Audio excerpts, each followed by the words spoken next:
My first audiobooks were vinyl records. I was probably 6 or 7 years old, and they came as a set, a record and a book. You listened to the record and followed along in the book. There was a Tinkerbell sound when it was time to turn the page.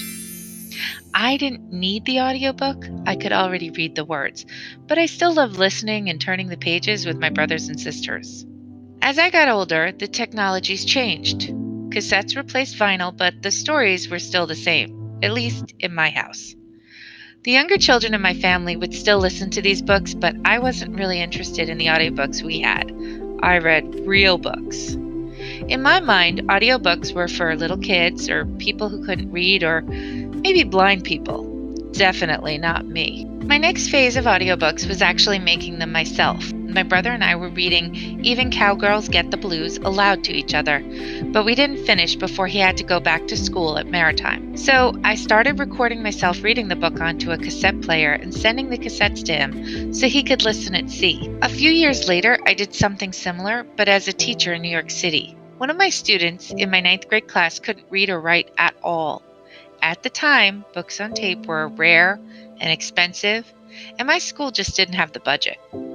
I wanted this student to be involved in class discussions, so each night I would record a few more chapters, and the student would listen to them on a Sony Walkman. It was a desperate move as a teacher.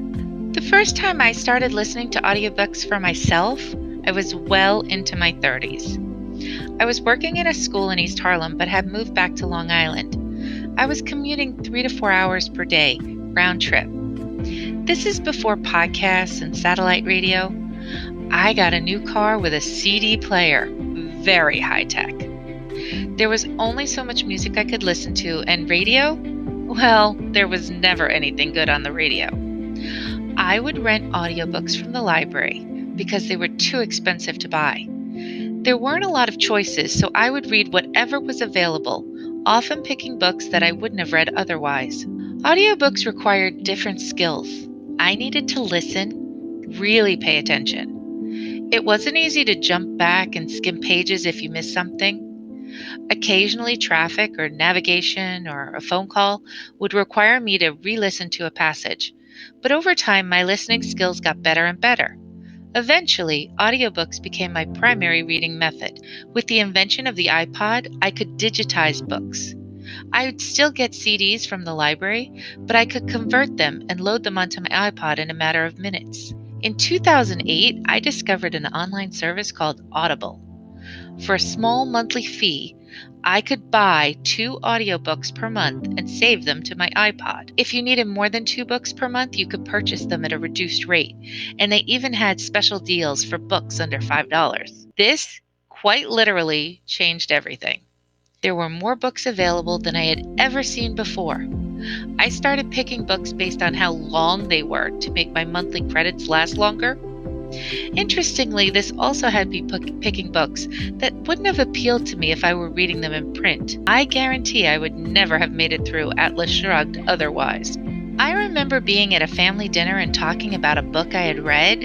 "You mean listened to," my brother said, accusation and contempt in his voice. "Listened to, read, what's the difference?" I wondered if I should be ashamed or embarrassed because by that point, 90% of my reading was audiobooks. Was I still a reader, I wondered?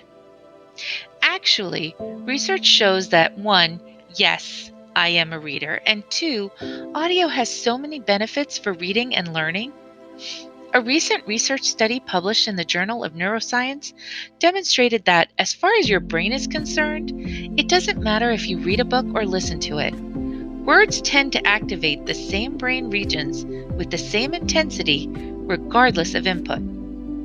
Other studies have showed that using audiobooks can improve fluency and vocabulary, and that pairing print and audio together increases how much readers understand and retain information. Today, audiobooks have emerged from the shadows due to both research and technologies.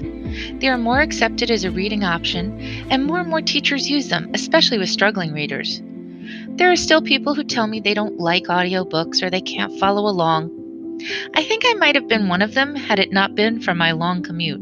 However, the more you listen, the better you get. Maybe this is a skill we should be teaching as much as reading. For me, audiobooks are a passion. They give me access to books I wouldn't have time or patience to read using traditional print books. They've prompted me to read books I wouldn't have otherwise. They allow me to continue to consider myself a real reader. So I ask you, what might audiobooks do for you?